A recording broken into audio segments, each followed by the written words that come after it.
Coach, what did you think of the quarterbacks as well as the offense as a whole operationally today? Well, that's the first thing I would talk about if you asked me what you thought we did offensively tonight. It was our operation was really slow, and it took us, it's one of those things you work on at practice, but maybe sometimes you don't have the play clock as much as you probably need to have it early on the season. But we're still real early here, but our operation of getting in and out of the huddle and getting to the line of scrimmage and getting going was really slow at times. And so there's just so many things after this first scrimmage that you can go back and look and get better. And it's a little embarrassing and almost that we had 3 or 4 misalignments, because that doesn't only fall on the people that misalign, that's the quarterbacks as well. We ran a lot of different formations tonight, and the quarterbacks have got to be able to get them in the right spot. And because we've got a couple of really young receivers that are still learning, and so the misalignments are inexcusable, but those are the kind of things you get taken care of before the first game.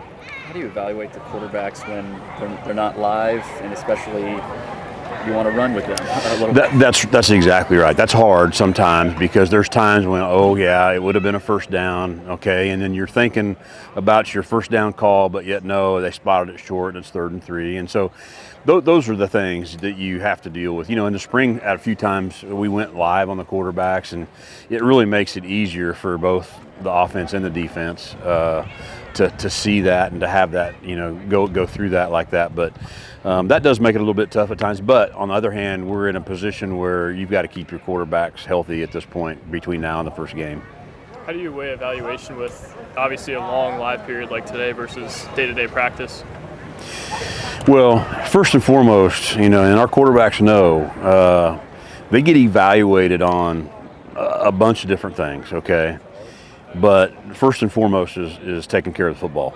And that was a frustration tonight.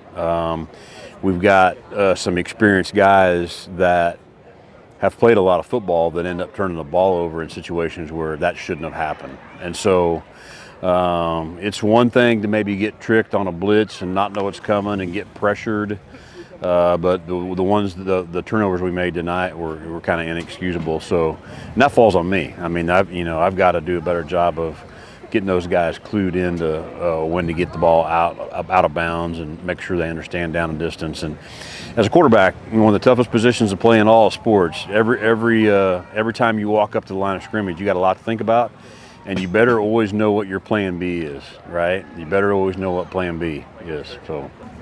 How concerning is the lack of downfield passing game against at least the first and second team defenses? That's kind of been a back and forth, to be real honest. Now tonight it wasn't there as much, but it wasn't so much the focus for that tonight. We're trying to toughen this team up a little bit. We want to play physical football, and so there's several things that you saw us do over and over and over again, because we want. Sometimes when the defense knows you're going to run it, can we go get a yard on 3rd and 1? And so some of those things was by design. And then, there was a little bit of frustration on some misses downfield and some of the things. But we really didn't do it as much as we possibly could either. You mentioned toughen the guys up and wanting to play faster. How do you toughen them up to play faster? Because we were talking, that was a whole lot faster than how they were playing last year. So how do you make them go faster, and how fast do you want to actually play? We want to be able to change tempos up.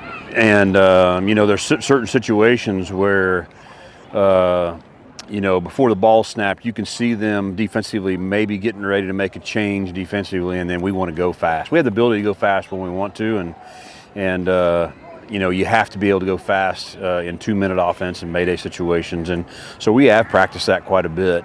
But just our general operation of getting in and out of the huddle, getting guys from the sideline into the huddle, and then out of the huddle lined up. And then we also had several package plays where we're going to call one player or the other at the line of scrimmage, and that was too slow. So we got to pick the pace up on that.